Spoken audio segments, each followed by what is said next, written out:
Hai semuanya, hari ini kita bakal ngomongin tentang jurnal. Kenapa ngomongin jurnal? Karena ternyata banyak orang yang mau mulai membuat jurnal tapi ngerasa kayak gak punya bakat buat nulis jurnal. Padahal nulis jurnal tuh nulis aja, kalian tuh gak perlu mikirin keestetikannya yang kayak di Pinterest kayak gitu, highlightering lah, warnanya warna-warni, digambar, ditempel ini itu. Gak perlu dilihat itunya gitu. Ketika kalau kamu gak punya bakat yang kreatif, ya udah gitu, menulis jurnal apa adanya aja, karena yang dilihat bukan keestetikannya, itu cuma nilai plus aja estetik tuh, tapi yang dilihat adalah bagaimana kamu bisa menuangkan isi hati kamu lewat buku jurnal. Ada 3 fungsi jurnal setelah aku rangkum. Yang pertama itu adalah mempermudah hidup. Kenapa mempermudah hidup?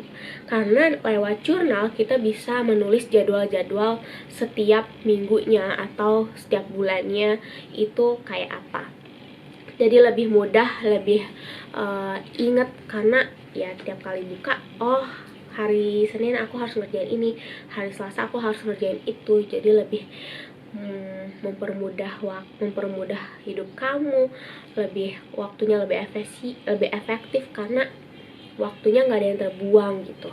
Pada hari itu kamu melaksanakan kegiatan yang ya udah sesuai apa yang kamu tulis setiap minggu itu. Yang kedua, jurnal sebagai tempat kamu mengungkapkan isi hati kamu, mengungkapkan emosi-emosi yang ada di dalam jiwa kamu. Karena kamu bisa nulis apa aja di jurnal. Kamu lagi sedih, kamu lagi marah, kamu lagi benci, kamu lagi senang, kamu lagi merasa sepi, kamu lagi merasa down, kamu bisa menulis apapun itu ke dalam buku jurnal. Dan setelah kamu merasa diri kamu tuh baik-baik aja, kamu membuka buku jurnal itu lagi dan membaca tulisan-tulisan yang tadi macam-macam emosinya, kamu bakal senyum-senyum sendiri. Kamu bakal ngerasa kayak, aku hebat ya pernah melewati hal ini, aku ternyata kuat ya pernah melewati hal itu, kayak gitu. Jadi buku jurnal tuh bisa sebagai memori yang tertulis gitu, sebagai tempat memori yang tertulis. Yang ketiga adalah sebagai untuk melihat track record mimpi-mimpi kamu atau goals-goals yang mau kamu capai. Biasanya juga orang-orang tuh suka banget nulis goals di jurnal, di buku jurnal. Kayak goals setiap tahun tuh apa, setiap akhir tahun tuh mau ke awal tahun, biasanya mereka akan menuliskan goals-goals yang bakal mereka capai di tahun itu gitu. Mereka tulislah misalnya karirnya, akademiknya, personalitinya, agamanya seperti apa, mereka mau menjadi apa, mau kayak gimana, mau dilihat seperti apa, itu mereka tulis di buku jurnal. Dan itu membantu untuk kayak mengingat lagi bahwa hidup ini ada perjuangannya gitu. Hidup ini perlu perjuangan untuk mencapai mimpi-mimpi itu. Terus kalau aku sendiri, aku udah mulai journaling tuh kan dari SD, dari zaman-zaman buku diarian kayak gitu. Terus pernah juga nulis jadwal yang kayak per jam, yang jam 7 sampai jam 8 ngapain, jam 9 sampai jam 10 ngapain, itu aku pernah nyobain itu. Dan gak ada yang works di aku, gak ada yang bekerja di aku, karena aku ngerasa aku belum butuh untuk menuliskan jadwalku ke dalam buku jurnal. Karena aku ngerasa juga kayak buat apa gitu, karena jadwalku juga masih monoton banget, masih itu aja, dan masih bisa diingat gitu tanpa harus aku menulisnya di jurnal. Terus aku juga udah nggak menggunakan jurnal sebagai tempat curhat aku, karena aku lebih sering setelah beranjak besar gitu ya, beranjak dewasa itu, aku lebih sering self talk gitu loh. Kayak sebelum tidur aku ngomong dalam hati apa aja yang udah aku lakuin hari itu, aku perasaannya kayak gimana.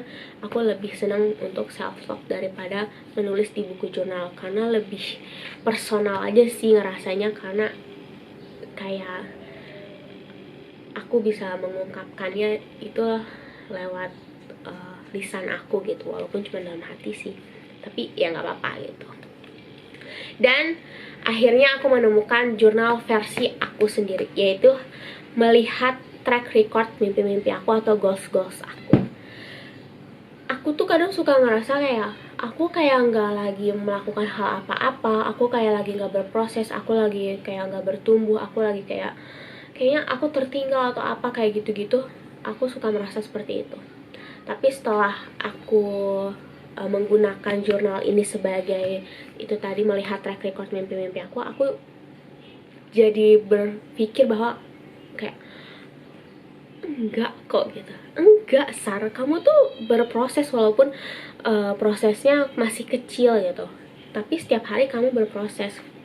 Dan setelah dilihat-lihat dari buku jurnalnya juga, aku banyak loh yang dicentang, kayak misalnya tahun ini aku ngapain, aku mau apa, terus pas di akhir tahun pas aku baca lagi tuh, kayak wow, banyak juga yang aku checklist gitu. Berarti setahun ini tuh ternyata aku melakukan banyak hal yang membuat diri aku lebih bertumbuh gitu, jadi self improve, jadi lebih self improve gitu.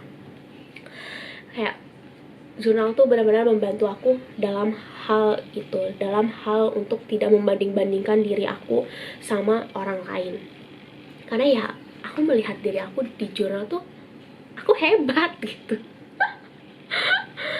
Jadi ya tinggal dikembalikan lagi sama kalian gitu, kalian mau mempergunakan jurnal itu seperti apa, mau jadi tempat jadwal-jadwal kalian kah, atau cuma buat jadi tempat menyambat-nyambat aja gitu, atau bisa jadi tempat kalian melihat progres mimpi-mimpi kalian tuh seperti apa gitu. Nih aku kasih contoh. Ini aku bulan Juni masih menulis jadwal apa yang harus aku lakukan di minggu itu, dan gak bekerja sama sekali gitu. Nih, baca. Ini bulan Juni awal, hari Senin aku harus ngerjain ini apa, regresi buat skripsi aku, terus cek akademik, terus ngedit dan upload konten. Ini yang di checklist cuma yang regresi doang sama cek akademik, dan yang ngedit dan upload konten gak di checklist karena aku juga nggak tahu, lupa. Terus aku pindahin ke hari Selasa tuh yang gak dikerjain itu kan. Terus ternyata pas hari Selasa aku harus ke kantor Aditi. Jadi ya udah, hari Selasa itu aku nggak ngerjain apa-apa gitu, aku cuma ke kantor Aditi. Terus akhirnya aku pindahin lagi ke hari Rabu, tapi ternyata hari Rabu penuh juga, kayak aku harus bikin ini itu.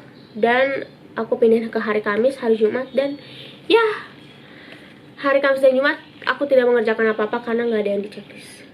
Terus aku ngerasa kayak tidak bekerja banget ini kayak begini gitu.